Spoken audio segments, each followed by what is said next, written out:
The GPS had been screaming recalculating for 20 minutes straight. Outside, the Nevada desert wasn't just dark, it was a void, swallowed whole by a thick, suffocating fog. My old Ford gave one last pathetic cough before dying completely, rolling to a silent graveyard stop on the shoulder of Route 66. Perfect, I muttered, striking the steering wheel. I stepped out into the silence. It was heavy, oppressive. Then, a mile down the road, I saw a flickering neon heartbeat cutting through the mist. Desperate, I started walking. As I drew closer, the buzzing sign sharpened. Harry's Diner. It was a classic 50 seconds relic, gleaming chrome, checkered floors, and the heavy scent of frying bacon that made my stomach turn, even as it growled. I pushed the door open. A bell jingled, too cheerful for the hour. For 2 a.m. in the middle of nowhere, the place was unnervingly full. Every booth was occupied, but something was wrong. There was no low hum of conversation, no clinking of silverware against china. Just chewing. Wet. Rhythmic. Endless. Table for one? I nearly jumped out of my skin. Behind the counter stood a mountain of a man in a grease-stained apron. His smile stretched unnaturally wide across his face. The name tag read, Harry. Yeah, card died, I stammered, sliding onto a chrome stool. Phone working? Lines are down, son. Storm, Harry rasped. His voice sounded like tires crunching on gravel. But the grill's hot. You look empty. On the house. Before I could protest, a plate slid in front of me. A burger. It smelled intoxicating. I reached for a napkin from the chrome dispenser, and that's when I saw it. The reflection. In the mirrored steel of the dispenser, the diner behind me was empty. I spun around on my stool. The booths were full. An old couple, a trucker in flannel, a family of 4, all eating. I whipped back to the reflection. Empty. Just rows of vacant red vinyl seats. My heart hammered against my ribs like a trapped bird. I looked closely at the trucker next to me. His skin was waxy, pale as parchment. He didn't blink. He just stared at his plate, mechanically lifting a fork that held nothing but gray, crumbling ash. Eat up, Mark, Harry whispered, leaning too close. I froze. The air in the diner dropped 10 degrees. I didn't tell you my name. Harry's grin widened, splitting his face to reveal yellow, jagged teeth. We know everyone who stops here, Mark. You're just in time for the shift change. Panic, cold and primal, seized me. I scrambled back, knocking the stool over with a deafening crash. Silence. The chewing stopped. Slowly, every head in the diner snapped toward me. Their eyes were gone, just hollow, dark sockets leaking shadow. I'm not hungry. I choked out. Everyone's hungry at Harry's. The customers droned in unison. The voices didn't come from their throats. They vibrated from the walls, the floor, the buzzing lights. I turned and bolted. You can't leave, Mark. Harry's roar shook the foundation. The road doesn't go anywhere anymore. I burst into the freezing night and ran. I didn't look back. I ran until my lungs burned like fire, until the diner's neon glow shrank to a bloody red dot in the distance. An hour later, a highway patrol car found me walking the center line, hysterical. The young deputy handed me a water bottle as I rambled about the diner, the reflection, the ash. Son, slow down, he said, frowning. You said Harry's Diner? Yes, a few miles back. You have to check it. The deputy went quiet. He exchanged a heavy look with his partner before turning back to me. The pity in his eyes was worse than the fear. Son, he said softly, there hasn't been a Harry's Diner on this road since 1975. The place burned to the ground one night, trapped everyone inside. He paused, looking into the dark desert. Rumor says the owner, a guy named Harry, locked the doors from the outside. Said he was tired of people skipping the bill. I looked back at the void where the road disappeared. The red light was gone. All that remained was the smell of burnt bacon and the lingering taste of ash in the back of my throat. The gravel crunched beneath the tires of Mark's Ford Explorer as he rolled up to Blackwood Manor. Deep within the mist-choked woods of Maine, the Victorian mansion stood like a decaying skeleton against the gray sky. Mark, a writer seeking solitude to finish his overdue novel, had bought the place for a song. He didn't care for local superstitions. He just needed silence. The interior smelled of old paper and forgotten time. Dominating the grand foyer was the house's dark heart, a 7-foot mahogany grandfather clock. Its pendulum hung motionless, dead weight in the stale air, the hands frozen eternally at 11:59. "I wouldn't touch that if I were you," Mr. Henderson, the realtor, had muttered, his eyes darting nervously around the room. "Legend says old Silas Blackwood died standing right there. They say if it ever strikes 13, Silas comes back to collect." Mark had chuckled, dismissing it with a wave of his hand. "Good thing I don't believe in ghosts, Mr. Henderson. It's just furniture." For 3 nights, the silence was perfect. But on the 4th, a nor'easter storm slammed into the coast. Rain lashed against the glass like handfuls of gravel, and the wind howled through the chimneys. Mark was in his study, struggling with a chapter, when a sound sliced through the storm. Tick. Tock.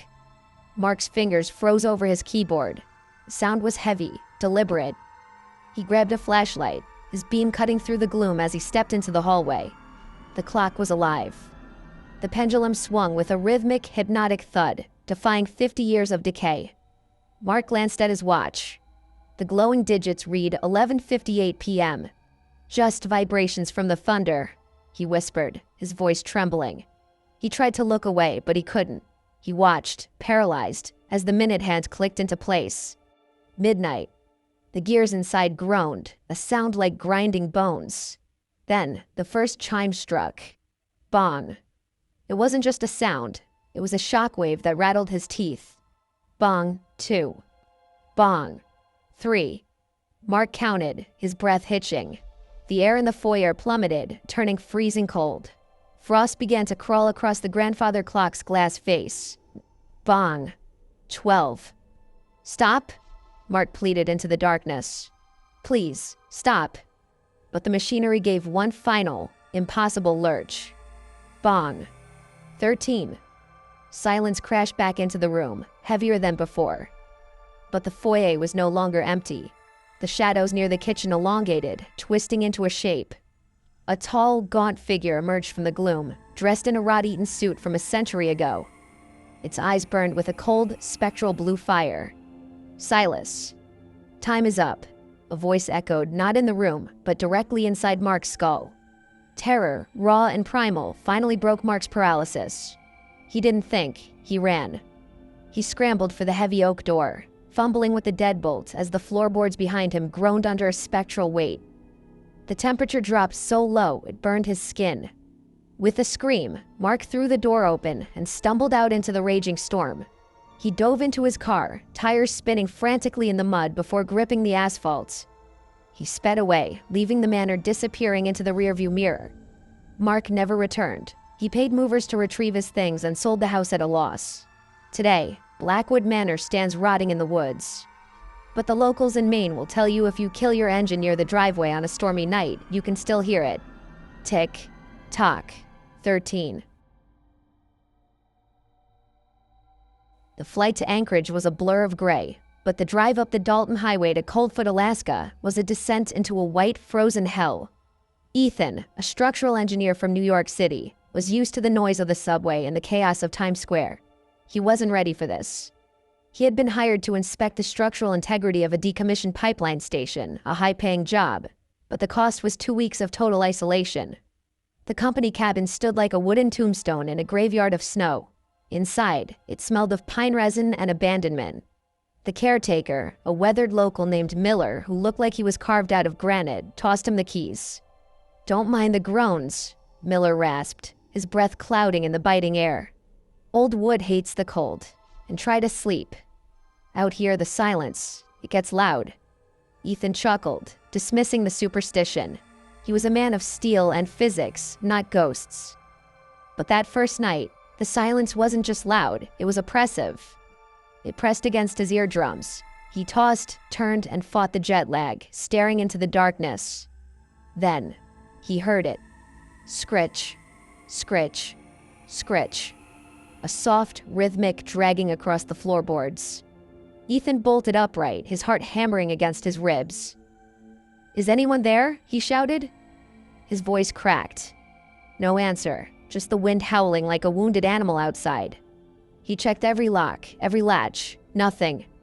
Rats, he told himself. just rats. By the third night, the scratching had evolved. It was no longer the scurry of claws, but the heavy, padded thud of footsteps, pacing, back and forth, directly above his bedroom. Ethan was unraveling. His eyes were bruised with exhaustion. His hands shook as he gripped his coffee mug. He snatched the landline and dialed Miller. "Who else is in the cabin?" Ethan snapped. "Just you, son." Miller's voice crackled over the static. "Don't lie to me. Someone is walking upstairs." A long pause. "Ethan, there is no upstairs. That's a crawl space. We sealed it off with industrial bolts 10 years ago. After the accident." Ethan slammed the phone down. The chill that ran down his spine had nothing to do with the Alaskan winter. He grabbed a flashlight and checked. Miller was right. The trapdoor was nailed shut with rusted iron spikes. Nothing could get in, nothing could get out. That night, fear turned into desperation. Ethan set up his laptop on the dresser, pointing the webcam at his bed. He needed proof. He needed to know he wasn't losing his mind. He swallowed a sleeping pill and let the darkness take him. The next morning, he woke up feeling broken muscles, aching, throat raw, as if he had been screaming for hours. He stumbled to the laptop and hit play. For the first 2 hours, the screen showed nothing but a restless man in a sleeping bag. Then, at 3:03 a.m., the stillness broke. On the screen, Ethan watched in paralyzed horror. His sleeping self sat up. But the movement was wrong, jerky, mechanical, like a marionette pulled by unseen strings. The Ethan on the screen stood up, eyes wide open but dead, void of any soul. The figure walked to the wooden wall and began to scratch. Scritch, scritch. Then, the figure stopped. Slowly, painfully, it turned its head toward the camera lens. A smile spread across its face, a sinister, twisted grin that didn't belong to Ethan. The figure's lips moved, whispering a single word that froze the blood in Ethan's veins. "Julian." Ethan stopped breathing. Julian, the imaginary friend from his childhood. The dark persona his therapist said he had created to survive his parents' violent divorce. The shadow he thought he had buried in New York 20 years ago. Suddenly, a sound echoed through the room. Not from the video, from above. Knock, knock, knock. Ethan looked up at the sealed trapdoor, realizing the terrifying truth. The monster wasn't outside. It wasn't an intruder. In the absolute silence of Alaska, the walls of his mind had cracked, and the thing living inside him was finally awake.